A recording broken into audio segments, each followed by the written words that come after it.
Olá!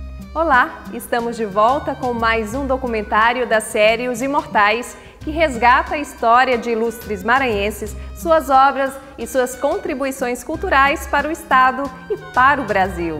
Este projeto, que homenageia esses imortais, foi realizado através de uma parceria entre a TV Assembleia, a Fundação Najib Aikel e a Academia Maranhense de Letras. No programa de hoje, vamos conhecer mais sobre a vida e a obra de Gilmar da Silva Moraes. Nascido em Guimarães, numa família pobre, ainda criança já demonstrava interesse pela leitura. Foi esse fascínio pelos livros que o levou a aprender a ler sozinho. Autodidata, cresceu entre os livros e revistas e aos 23 anos estreia na literatura com o livro Poemas Seara em Flor. Apaixonado pela leitura, passou a maior parte da sua vida cercado pelos livros.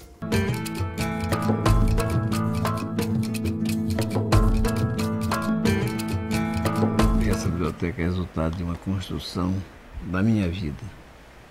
Durante toda a vida eu lutei para fazer essa biblioteca. E eu me sinto bem, eu passo a maior parte do meu tempo nela.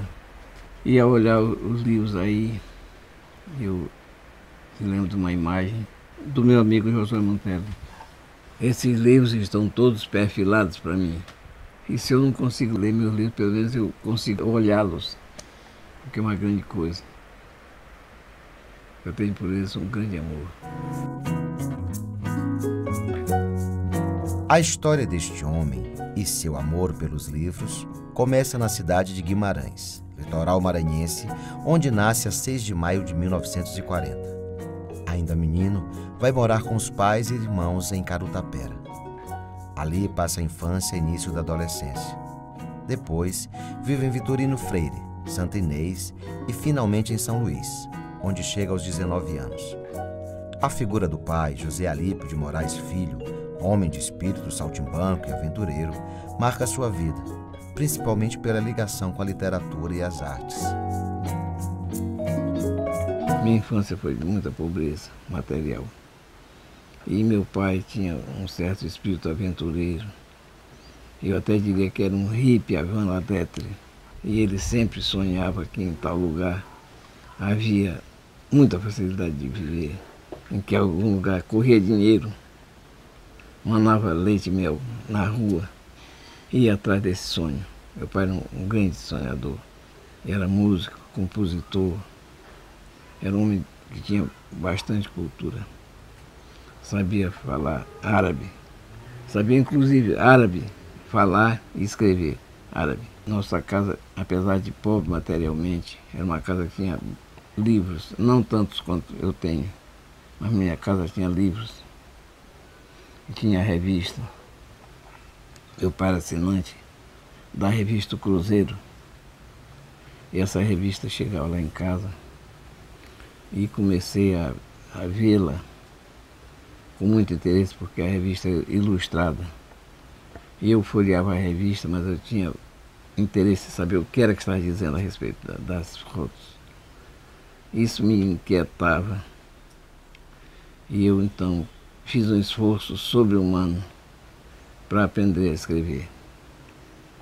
Comecei a copiar na contracapa dos cadernos, que tem um hino nacional, né? Colocava um papel de seda sobre o hino e ia cobrindo a lápis. E como eu sabia a letra do hino, eu comecei a associar a letra com o som. Ouviram do Ipiranga, ele fazia ouviram, e assim é ouviram. Fui indo, fiz um esforço que eu acho que foi um grande esforço. O certo é que ao final de um tempo eu comecei a ler. Li loucamente. De 14 anos em diante, até 17, 18 anos, eu acho que eu li de uma forma duplicada, triplicada do normal. Eu li de uma forma também sistemática, leitura de autodidata, que hoje, olhando aquilo, Eu sei que eu tive uma educação assistemática. Alguma coisa que eu deveria ter lido, não li. Alguma coisa que eu não precisava ler, eu li. Mas hoje, como resultado, eu acho que valeu a pena.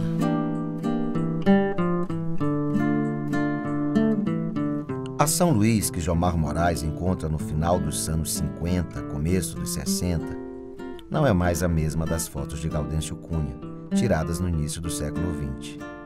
Mas ainda é uma cidade romântica, pacata e com forte tradição cultural, onde se destacam a poesia de Nauro Machado, José Chagas e Bandeira Tribuzzi. Na capital, faz concurso e ingressa na Polícia Militar. Durante 8 anos, integra a corporação, de onde sai sargento.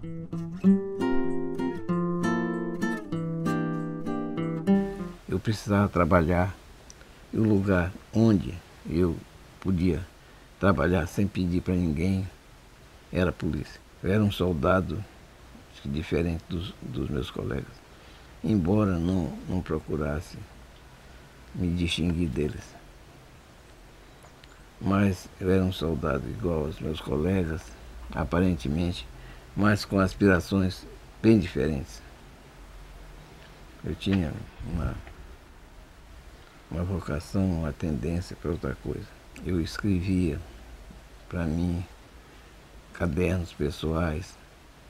Essa vontade das letras é uma coisa muito forte em mim. O trabalho na Polícia Militar não atrapalha sua vocação intelectual. Jomar estreia na literatura com Seara em Flor, livro de poemas publicado no Rio de Janeiro em 1963. É um livro que eu ando atrás de saber quem tem para matar. Mas é um livro que eu abjurei sem que ninguém tivesse me aconselhado a isso. Eu cheguei naturalmente, por um exercício de autocrítica, à conclusão de que eu não sou poeta.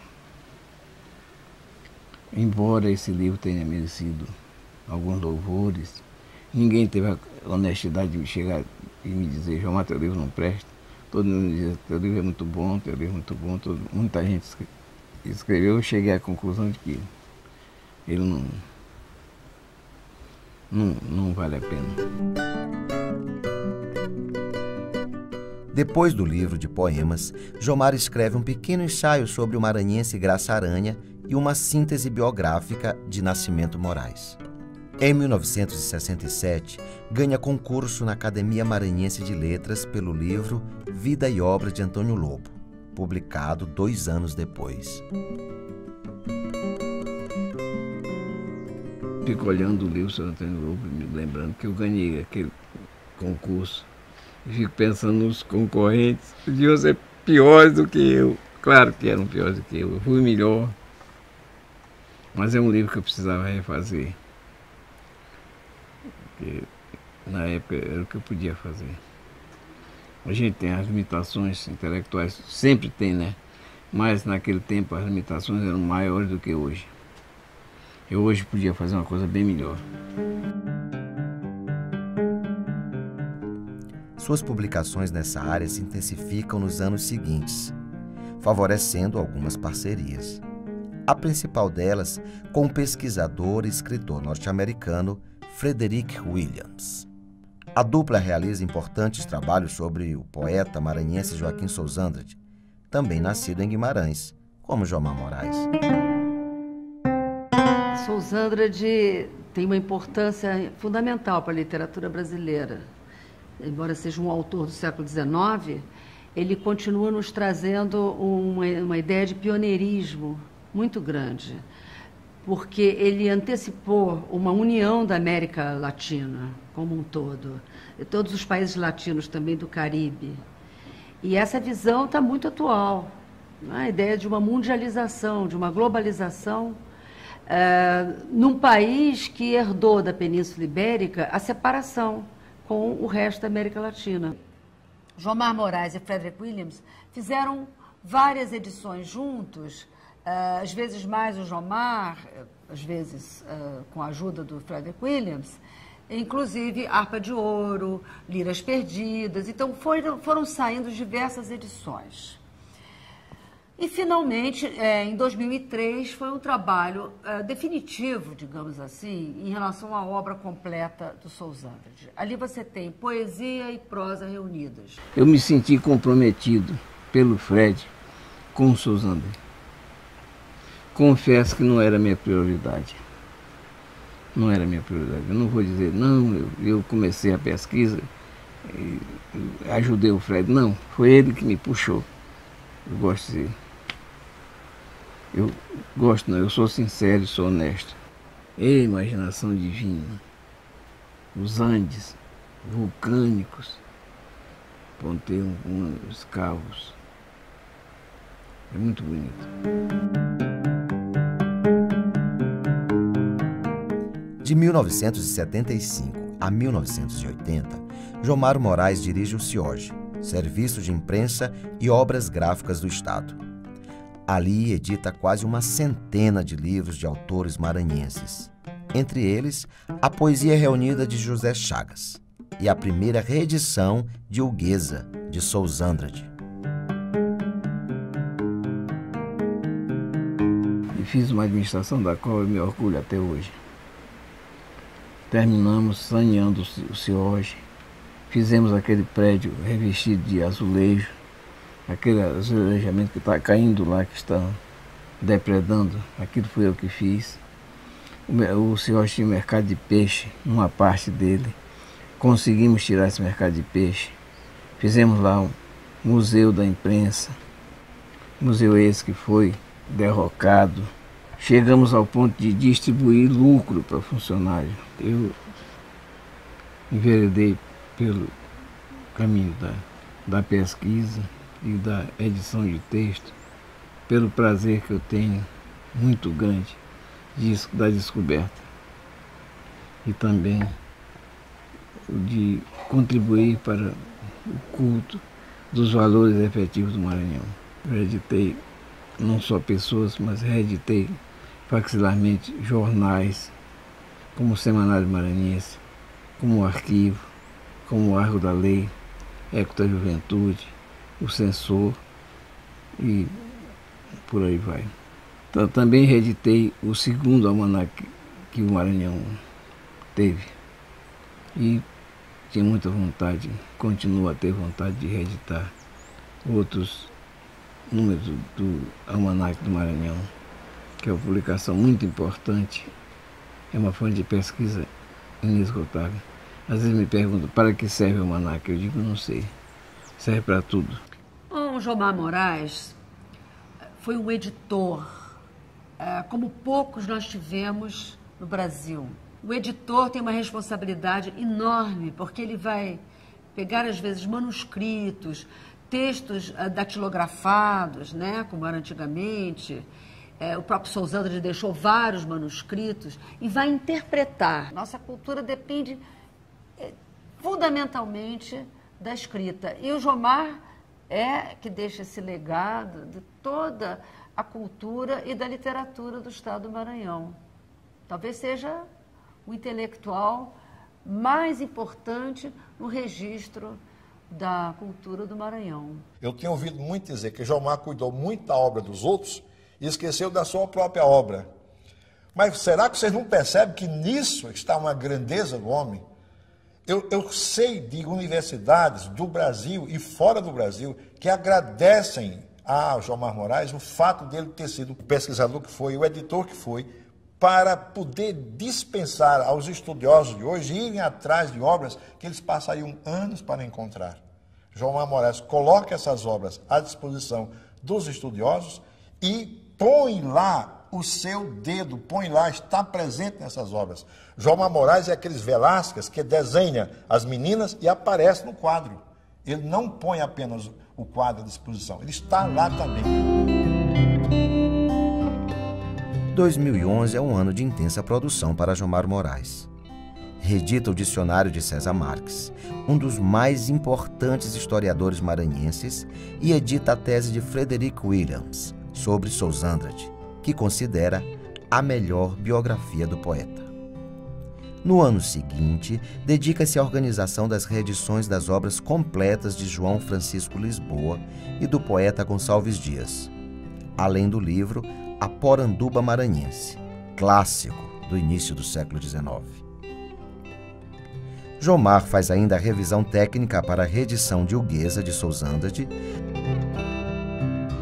A ideia é que o Gueza hoje está disponibilizado, futuramente também em livro eletrônico, com um português já da reforma ortográfica de 2009, que vai estar em vigor a partir de dezembro de 2012. Ela é a ortografia hoje da África, Portugal e Brasil, é uma forma de união dos povos, é a forma que todos usarão para escrever, e aí está um livro que não é mais restrito à ideia de uma marginal, do alternativo, mas é um livro seminal, né, da literatura brasileira. E eu espero que cada vez mais ele seja compreendido. Veja no próximo bloco. O sonho de entrar para a Academia Maranhense de Letras se torna realidade e Jomar Moraes preside a instituição por 22 anos, tornando-se o presidente que mais tempo permaneceu na direção da academia. Não saia daí, nós voltamos já.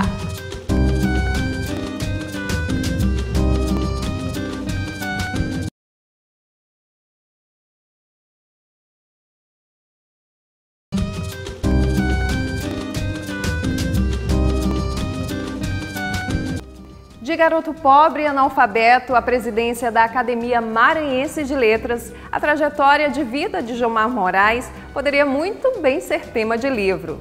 Dono de um dos maiores acervos literários do Maranhão, Jomar Moraes fez questão de reconhecer a importância da Academia Maranhense de Letras na sua vida, entidade que dirigiu por 22 anos.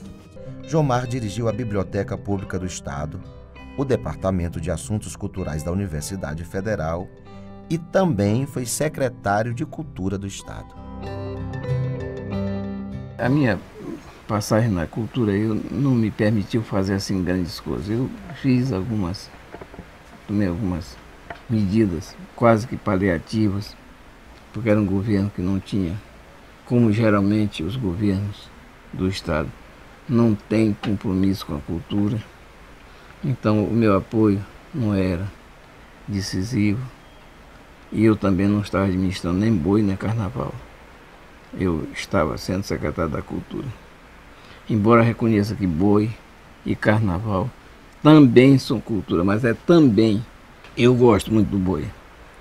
E sou insuspeito para falar dele, porque já fui durante muito tempo uma pessoa que acompanhou o boi pela madrugada, pela noite em fora. Bati pandeiro, já toquei matraca. Acho o boi uma coisa importante. Agora, nunca pensei que o boi era a única expressão de cultura do Maranhão. Eu fui secretário da Cultura tão bom na medida possível, mas não fiz grandes coisas por falta de possibilidades. Fiz algumas coisas pontuais, mas não foi uma grande administração. Entre elas, eu ressalto a publicação daquele álbum, Maranhão 1908. Jomar participou dos últimos momentos da vida boêmia de São Luís nos anos 60 e 70, convivendo nos bares com poetas, artistas plásticos, músicos, jornalistas e políticos. A cidade era, naturalmente, muito mais calma, muito mais humana. As pessoas se conheciam mais, esse burburinho não existia, essa quase intransitável São Luís. Era uma cidade em que todo mundo se cumprimentava mais ou menos. Havia a vida dos bares do centro da cidade. Motobar, depois do Motobar, Atenas Bar. Era um bar onde a intelectualidade frequentava. e havia uma parede onde a gente era a honra suprema assinar naquela parede. Até o padre Moana passou lá, que não bebia nada, mas passou uma vez e foi convidado pelo Zé Moraes, pagou uma dúzia de cerveja para nós e assinou a parede. Essa honra era uma glorificação, a pessoa assinando a parede. Era um ritual que todo mundo dizia, vamos. O Largo do Carmo era um lugar frequentado, era um lugar de conversa, onde as pessoas se confraternizavam, se encontravam, falavam. Uma das últimas coisas do Largo do Carmo, o último soluço do Largo do Carmo com essa vida coletiva foi o chamado Senado do Carmo, de que era representante maior o Michel Nazar. E lá onde Amorim Parga morreu,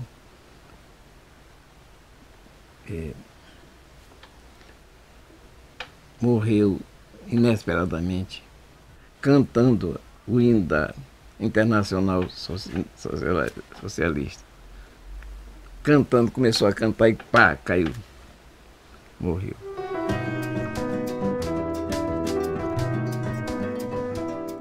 A produção de Jomar Moraes é diversa.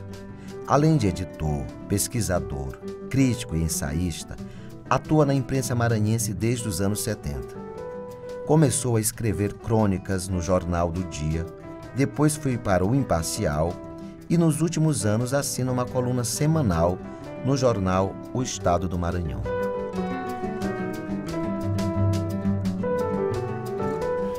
Uma vez, subindo a rua da Paz com meu pai, eu fardado de soldado de polícia, passamos em frente à academia.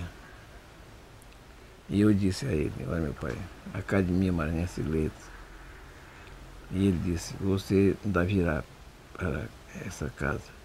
Eu disse, absolutamente, meu pai, não sonhe. Como é que eu posso vir para cá? Um soldado de polícia vem para cá. Ele disse, você virá.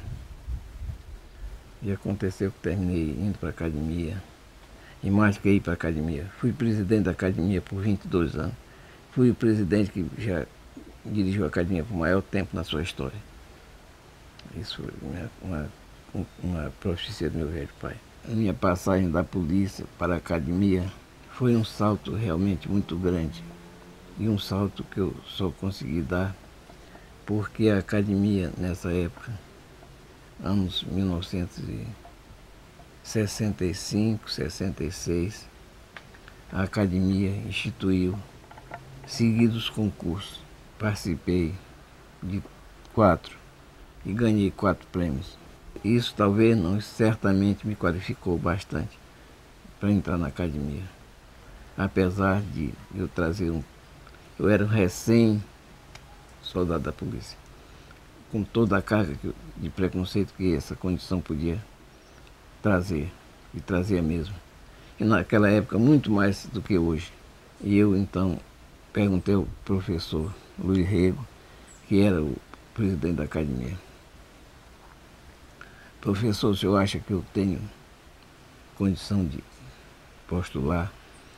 Ele disse, meu caro, você tem todas as condições e a academia, eu acho que pode elegê-lo. Ela já disse 4 vezes que você é bom. E será uma contradição se agora disser que não é. A verdade é que eu me candidatei para a academia. E não me candidatei brincando. Eu fiz uma coisa séria. Me candidatei com seriedade. Trabalhei. Fui abrir os caminhos. E tinha um concorrente, meu querido amigo Fernando Braga, que concorreu comigo. E tinha aparentemente melhores condições do que eu. Era um rapaz da sociedade, era um rapaz branco, sobrinho de um acadêmico e funcionário do Banco do Estado. Ele tinha um certo status, concorrendo com um ex-soldado de polícia. E um mulato, como o Erasmo Dias chamava, mulato ginipapo. Fui inclusive buscar o voto de Josué Montello em Paris. E ele me mandou uma carta e mandou o voto, dizendo: eu voto em você, que você. Tive também uma ajuda muito grande de Benedito Buzar, o atual presidente da academia, que à época escreveu uma coluna muito lida em São Luís, no jornal do Dia, o antecessor do jornal do Estado do Maranhão, uma coluna intitulada Roda Viva, assinada por J. Amparo, que era o Benedito Buzar. Jomar Moraes entra para a Academia Maranhense de Letras em 1969. Ali ocupa a cadeira número 10, cujo patrono é Antônio Henriques Leal, autor do Panteão Maranhense. 7 anos depois, é eleito presidente pela primeira vez. Ocupa esse cargo por 22 anos, tornando-se o único a presidir a casa de Antônio Lobo por tanto tempo. Eu tenho um sentimento muito grande com a academia, porque a academia me proporcionou muita coisa. Devo muito à academia. Espero ter pago a ela o que eu devia. E, se possível, terei pago com juro. Mas ela me ajudou muito. Foi um impulso na minha vida. Era um soldado de polícia que entrou na academia. Imagina, aí, a partir daí todo mundo começou a me saudar na rua, me falar, me oferecer emprego. Foi tudo devido à academia. A academia é um órgão humano, é uma entidade humana, que talvez não consiga congregar os melhores. Assim como o trono, o chamado trono de São Pedro, não tem lá os mais virtuosos. Os padres mais virtuosos não são os que chegaram a Papa. Muitos chegaram ao solo de São Pedro sendo bandidos. O velho Austro-Régio Ataíde, presidente quase eterno da Academia Brasileira, dizia: todo mundo pode entrar aqui, só que não pode entrar é chato. Eu digo sempre, a academia não é pista de lançamento, é ponto de chegada.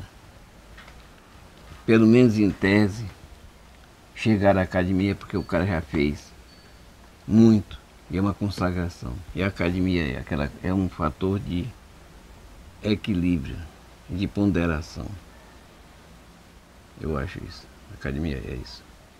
Não se espere revoluções das academias. As academias, dizer sem minhas palavras, a academia é uma instituição conservadora.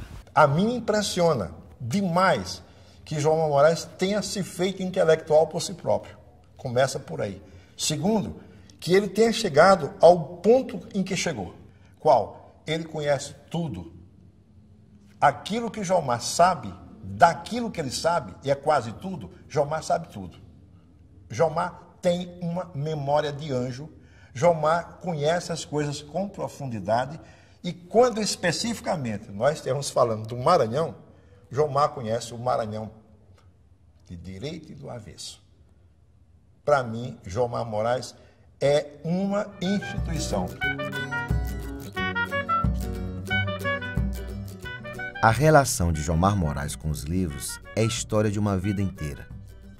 Colecionador de obras raras, passa as tardes em sua biblioteca, onde guarda um dos maiores acervos do Maranhão, adquirido em sebos e livrarias de várias partes do mundo. Para ele, sua biblioteca é um lugar sagrado.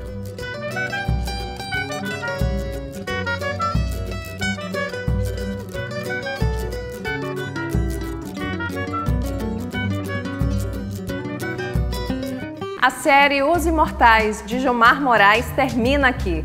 Você pode rever este e outros programas no nosso site, al.ma.leg.br/tv. Até o nosso próximo encontro.